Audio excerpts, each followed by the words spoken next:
हम कहीं पर भी किसी मंदिर में हम जाते हैं, पूजा करते हैं, पूजा करने के लिए कहीं कई लोग हैं, गुलामी का मतलब है तुम्हें उस मंदिर में नहीं जाना है। ये गुलामी प्रथा। गुलामी का मतलब यह है कि आपको ये जो है जो मतलब दुर्गति का मार्ग बता दिया और ये सदगति की करके बताते हैं कि ये सदगति का मार्ग, इस पे चलो। ये गुलामी का मतलब माहौल है। इसलिए गुलामी में आज के दौर में कोई नहीं जिएगा, ना जी रहा है और ना कोई गुलाम है। क्योंकि गुलाम इसलिए नहीं है, बाबा साहब ने संविधान बना करके जो सदधर्म के आधार पे जो संविधान बना करके इस देश को दिया, उसमें सारी गुलामी खत्म हो गई। लेकिन गुलामी कहाँ बड़ी जीवित रखी, क्योंकि जो लोग गुलामी की जिंदगी जीते थे उन्होंने वो गुलामी नहीं छोड़ी। क्यों नहीं छोड़ी? इसलिए नहीं छोड़ी कि जैसे बाबा साहब ने इतना, अभी उपासक बता रहे थे कि 4 संतानें उनके मतलब इस तरीका से खत्म हो गई। वास्तव में संतानें खत्म हुई, बीवी खत्म हुई, माँ बाप खत्म हो गए, मतलब कितना परिवार उनका चल रहा था, लेकिन उन्होंने अपने परिवार की तरफ ध्यान नहीं दिया। तो उसी तरीका से इतना उन्होंने बलिदान दे करके हमारे लिए स्वतंत्रता दिया, लेकिन उस स्वतंत्रता को हमने नहीं समझा, आज तक नहीं समझा। क्यों? क्योंकि आज के दौर में ये देखा जाता है कि जो लोग इस तरीका से बहुत सारे जयंतियां मनाते हैं, तो जयंतियां भी मनाते हैं और अंधविश्वास में पड़े हैं, और जिससे किसी का भला नहीं होता है उनकी पूजा भी करते हैं। तो उस आधार पर तुम्हें कौन गुलाम बना रहे? नहीं, इसकी पूजा करो। अरे जिसने तुम्हें जिस संस्कार को बता करके और उस मार्ग बता दिया कि इस मार्ग पे चल करके आप स्वतंत्रता की जिंदगी जियोगे, तो उसके लिए तुम्हें किसने बाधित किया कि इस पे मत चलो? कोई तुम्हारे घर में आकर ही बोला है कि तुम अगर ये बाबा साहब को मानोगे या बाबा साहब के बताए हुए मार्ग पे चलोगे, तो कौन सा ऐसा व्यक्ति है जिसको ऐसे करके कोई बताता है कि इस पे चलोगे तुम्हें जेल में डाल दिया जाएगा, ऐसे चलोगे तुम्हें ऐसे दंडित किया जाएगा, ऐसे चलोगे तो तुम्हारे क्या है कि संपत्ति से बेदखल कर दिए जाओगे? क्या ऐसा कहीं पर होता है? कहीं क्या हुआ है? कहीं नहीं हुआ है। लेकिन फिर भी बाबा साहब के इतिहास को जानने वाले लोग ना के समान हैं। बाबा साहब की संस्कृति को मानने वाले ना के समान हैं। इसलिए जब तुम बाबा साहब की संस्कृति को मानते नहीं, जानते नहीं, समझते नहीं, तो फिर बाबा साहब के अनुयायी कैसे बन पाओगे? हम गुलामी खुद गले में लटकाए फिर रहे हैं और कहते हैं देश गुलाम या हमारी समाज गुलाम। ना समाज गुलाम है, ना समाज को कोई गुलाम बना रहा है। हम सिर्फ अपने गुलामी अपने आप अपने गले लगाए पड़े हैं। तो ये गुलामी को हम नहीं छोड़ना चाहते हैं, क्योंकि जिस बाबा साहब ने जिस संविधान के तहत हमारे लिए स्वतंत्रता है और कोई भी धर्म को स्वीकार कर सकते हैं, किसी भी मंदिर में जाके पूजा कर सकते हैं, कहीं पर भी जा करके बैठ सकते हैं, किसी भी बगल में कोई भी हमें मतलब इस तरह से प्रक्रिया नहीं है, तो फिर गुलाम कहाँ हो गए? हम गुलाम नहीं है। ये गुलामी हमारी मानसिकता है, और गुलामी की मानसिकता ये है कि जो दूसरे लोग उस तरह से हम पे शोषण करना चाहते हैं, उसको तोड़ मरोड़ के हमारे सामने वो संस्कृति रख देते हैं कि ये महान है और ये इस तरह से ये ऐसे महान है वैसे महान, उसको वो समझ लेते हैं। हाँ यही सही है, बस उसी में उनका चित्त बन जाता है।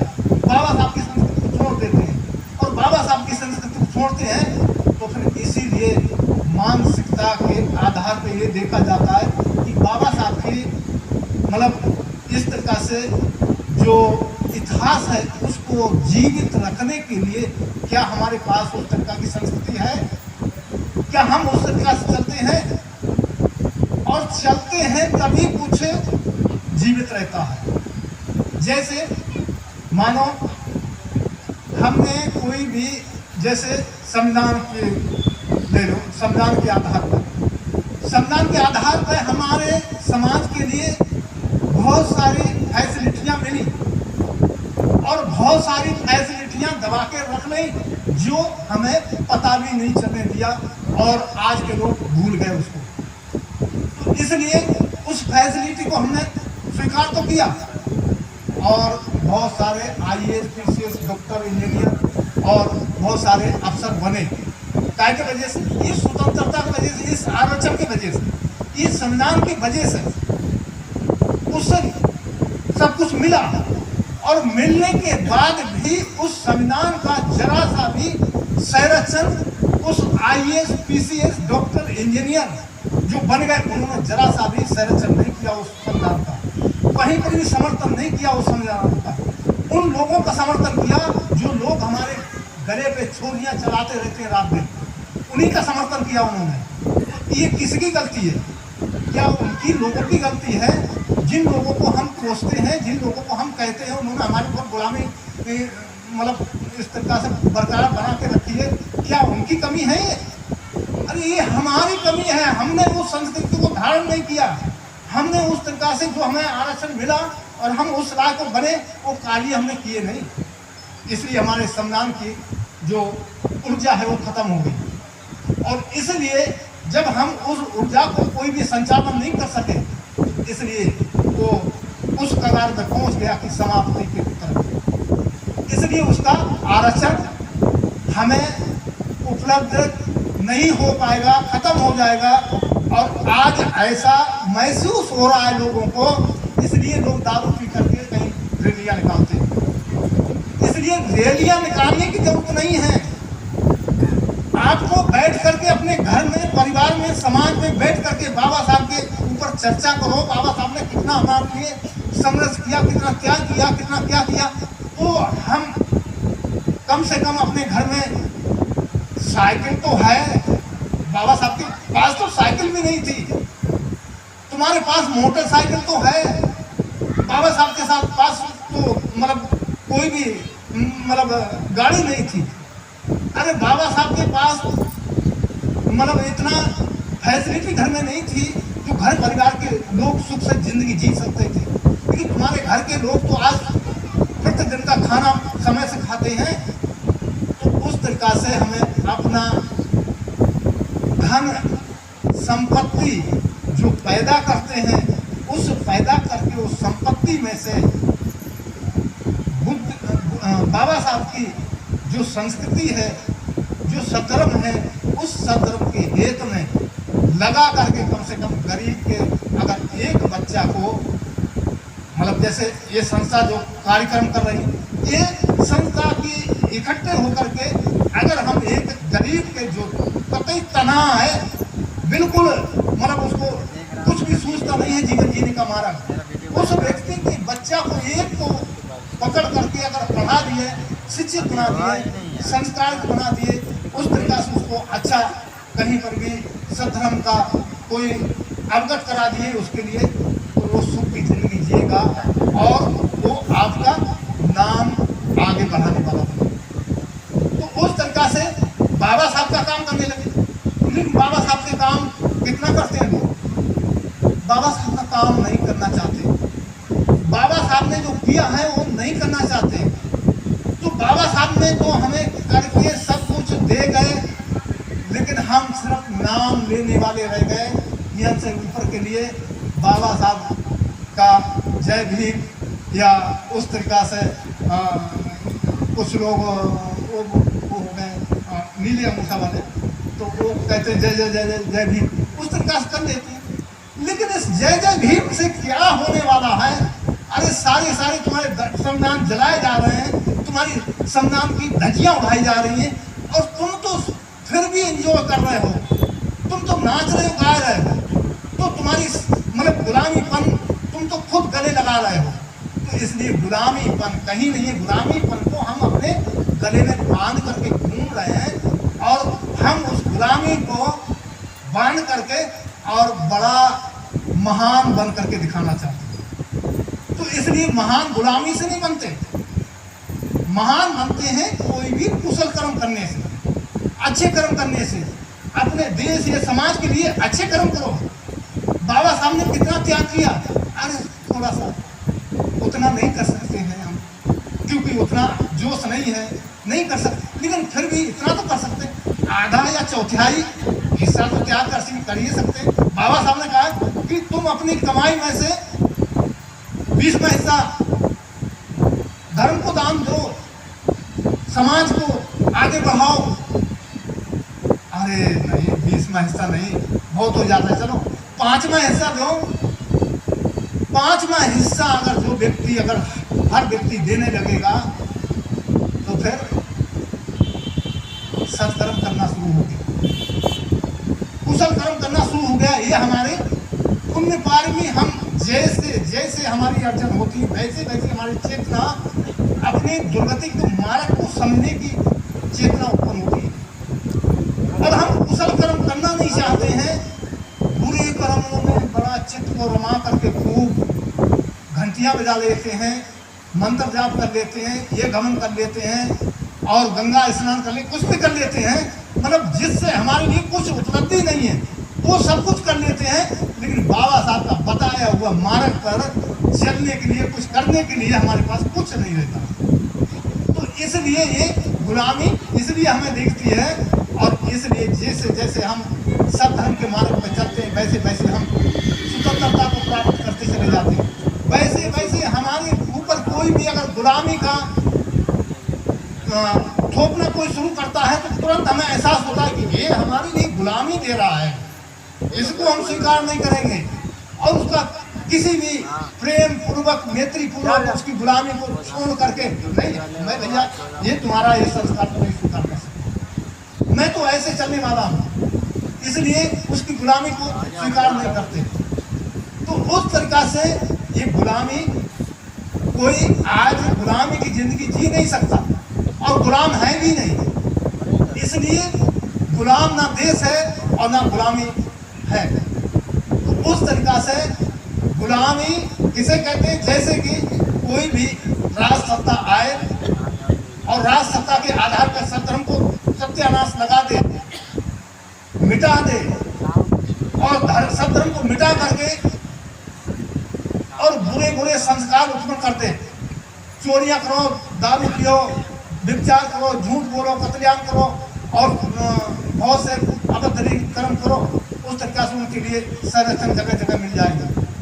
तो इस तरीका से ऐसी सरकारें जब होती हैं तो ये काय के लिए होती है, ये इस गुलामी थोपने के लिए, गुलामीपन बनाने के लिए, ये देश को गुलाम बनाने के लिए इस तरीका की संस्कृति उत्पन्न करते हैं। तो उस संस्कृति को हम जानते नहीं कि ये हमारे देश को गुलाम बना रहे हैं, ये लोग नहीं जान पाते, इसलिए उनका संरक्षण हमेशा करते रहते हैं। और एक संरक्षण का मतलब ही है हम गुलामी को बढ़ोतरी देना। तो इस तरीका से ये गुलामी शुरुआत होती है, तो गुलाम कोई नहीं है, और ये बाबा साहब ने हमें स्वतंत्र बनाया है और आज भी स्वतंत्र हैं। और उस समय भी जब बाबा साहब थे तब भी उन्होंने हमें स्वतंत्रता ही बनाया, स्वतंत्र बनाया, किसी के अधीन जीवन जीने के लिए नहीं बनाया। तो इस तरीका से सत्धर्म बुद्ध की संस्कृति वो है, प्रकृति का नियम है, विज्ञान का नियम है। जो बाबा साहब ने जिस मार्ग पे चला, बुद्ध की संस्कृति, वो संस्कृति है, उस संस्कृति में बाबा साहब चले। तो इसलिए प्रकृति को अगर देखते हैं, प्रकृति क्या, अगर अभी गर्मी है, मुझे बड़ा दुख होता है, बड़ा पसीना आता है, बड़ा गर्मी से व्याकुलता होती है, मैं चाहता हूँ ये गर्मी ना आए, तो क्या मेरे जाने से गर्मी नहीं आएगी क्या? या सब लोग इकट्ठे होकर के कहेंगे नहीं नहीं गर्मी ना आए, तो क्या गर्मी रुकेगी क्या? गर्मी नहीं रुकने वाली, गर्मी अपना काम करती है। और लेकिन हमारे अंदर कहीं पर भी अगर कहीं थोड़ा सा शीलता का जीवन जीने लगे, सत्धर्म के आधार पर जीवन जीने लगे, और इस तरीका से मानवता में हमने जीवन जीना शुरू कर दिया, तो क्या हुआ, ये प्रकृति के नियमों का उल्लंघन नहीं करना, प्रकृति के नियमों का जब उल्लंघन नहीं करना शुरू किया तो हमारे लिए समानता की जिंदगी जीना आ जाएगा। नहीं, गर्मी भी नहीं है, ठंडी भी नहीं महसूस होती है, कोई दिक्कत परेशानी भी नहीं आती। उस तरीका का हमारा मानसिकता चेतना बन जाएगी और हम ठंडी में भी अच्छे तरीका से काम कर लेते, गर्मी में भी अच्छे तरीका से काम कर लेते। तो उस तरीका का हमारा शरीर का अपने आप वातावरण बन जाएगा। तो ये प्रकृति का नियम है। हम जितना प्रकृति को हटाना चाहेंगे उतना उतना हमारे लिए दुख की उत्पत्ति होगी, चेतना में ठेस उत्पन्न होगी किसी तरीका से। और उसी तरीका से धूप, गर्मी या ठंडी हमें सताएगी तो हम दुखी परेशानी होगी। इसलिए प्रकृति अपना काम करती, प्रकृति कभी भी रुकती नहीं है। और उसी तरीका से जब हम प्रकृति की शिष्टाचार का पालन करते हैं, ये प्रकृति के नियम है। जब शिष्टाचार का पालन करते हैं, एक जीव की हम दूसरे जीवों की रक्षा करते हैं, मैत्री करते हैं, भावना करते हैं उनके प्रति, तो उसी तरीका से प्रकृति हमारा संरक्षण करती है। प्रकृति हमारा संरक्षण करती है और हम उसी तरीका से सब धर्म के मार्ग पर धीरे धीरे धीरे धीरे अग्रसर होते हैं और पुण्य कर्म करते करते एक दिन कहीं ना कहीं हम ये हमारा जो आवागमन जन्म मरण है, इस जन्म मरण की जो अवधि है इसकी दूरियां जरूर बढ़ाना पड़ती है। और जब जन्म मरण का जो दूरियां बढ़ती हैं तो हमारे दुख खत्म हुए ना। हमारे जीवन में जो चिंता और भय और क्रोध और ईर्ष्या जो आती थी, क्या वो हमारे कम हो गई? तो ये सुख उत्पन्न हुए नहीं। प्रकृति इस तरह से हमारे लिए पुरस्कार देती है और वो पुरस्कार आगे फिर और बढ़ता है। तो फिर क्या देखते हैं, इस पृथ्वी पर अनेक अदृश्य प्राणी भी होती हैं जो ये पुरुषों में भी देखने को मिलता है। कोई अभद्री है, कोई सभ्यता से परिपूर्ण है, कोई समानता का जिंदगी जीता, ना उसे बुरा से लेना देना ना भला से लेना देना, वो अपना सत्कर्म उस तरह से बीच के मार्ग से चलता रहता है। तो ऐसे भी पुरुषों में देखा जाता है और उन अदृश्य प्राणियों में भी ऐसे लोग, ऐसे प्राणी होते हैं जो आए दिन कहीं ना कहीं कुछ ना कुछ उपद्रव मचाते हैं। अगर हमारे पास प्रकृति का संरक्षण है तो ये प्राणी सारी प्राणी शांत होकर के, स्थिर होकर के विचरती हैं। किसी को किसी प्रकार का दुख और परेशानी देने की कोई उनकी चेतना उत्पन्न नहीं हो सकती, क्योंकि वो जानता है कि ये लोग पुण्य कर्म करने वाले हैं, ये पुण्य कर्म को अर्जन करने वाले हैं और इन्होंने शील सदाचार का पालन किया है। मैं तो शील सदाचार का पालन नहीं किया हूँ, मैंने तो कोई पुण्य कर्म नहीं किया हूँ, इसलिए मैं दुर्गति पड़ा हूँ और ये सदगति का मार्ग जीने वाली हूँ। तो इसलिए वो उनके पास तक नहीं पहुँच सकता। इसलिए उनका भी उसी तरीका से जो मैत्री उत्पन्न होती है, उनका भी वाइब्रेशन उसी तरीका से बनता है। तो हमें उनका संरक्षण भी मिलता है। प्रकृति इस तरीका से हमें पुरस्कार देती है, लेकिन हम सत्कर्म करेंगे तो ये प्रकृति इस तरह से हमें आगे और बढ़ाती है। तो फिर कोई ना कोई अरहंत होते हैं या संबित संबुद्ध होते हैं। जब संबित संबुद्ध या अरहंत होते हैं, उनका जन्म और मृत्यु से मतलब छुटकारा मिलता है। उनका जन्म नहीं है और जन्म नहीं है तो फिर मृत्यु नहीं है। तो इस तरह से उस अवस्था को पहुंचते हैं तो ये इस तरह से परम सुख को प्राप्त करने वाले लोग शील सदाचारी होते हैं, अपने महापुरुषों की संस्कृति को जीवित रखने वाले होते हैं और इस तरह से आए दिन द्वारा पुण्य कर्म करते चले जाते हैं, पुण्य कर्म करते चले जाते हैं। तो ये पुण्य कर्म हम लोगों को इस तरीका से करने का जो स्वभाव बना है, ये इस तरीका से प्रतिदिन का करने का। प्रतिदिन हमें स्त्री समाज को तो इकट्ठे नहीं करना है, लेकिन अपने घर में जरूर बैठते हैं। हम अपने बच्चों के, बीवी के, पति पत्नी सब लोग बैठते हैं, कोई ना कोई बात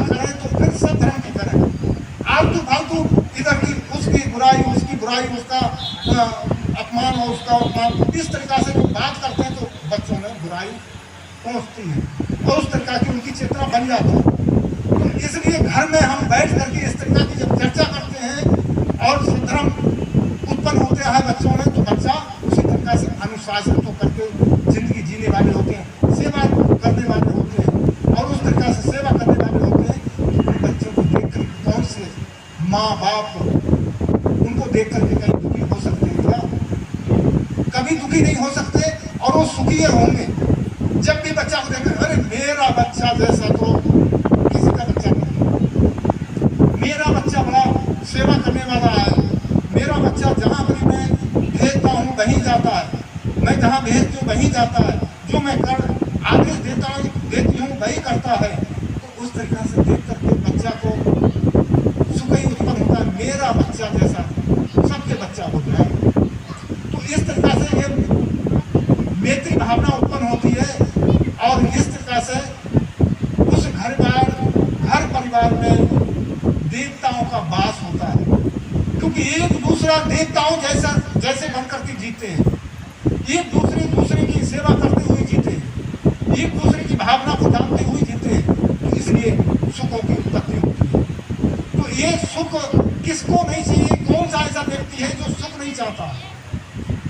लेकिन सुख का कोई ना कोई खेती है, उस खेती को हम छोड़ देंगे, हम कभी भी याद नहीं करेंगे, कभी भी उसको उस तरीका से कुछ उसके क्षेत्र का कार्य नहीं करेंगे, तो वो हमें कैसे मिल सकता है?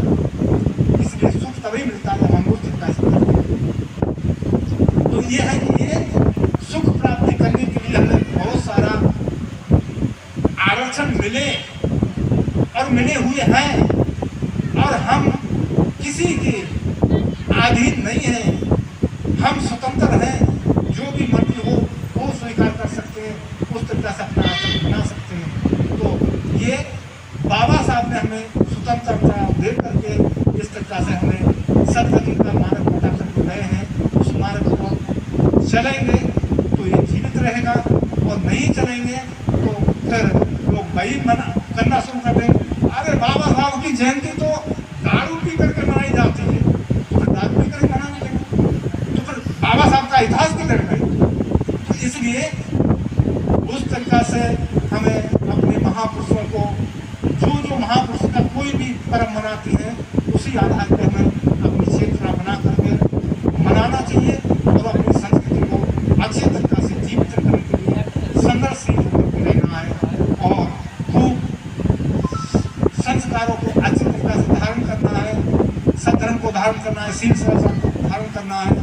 हम अपने महापुरुषों की संस्कृति को इस तरीका से जीवित रखेंगे, तभी हमें सुख शांति प्राप्त होगी।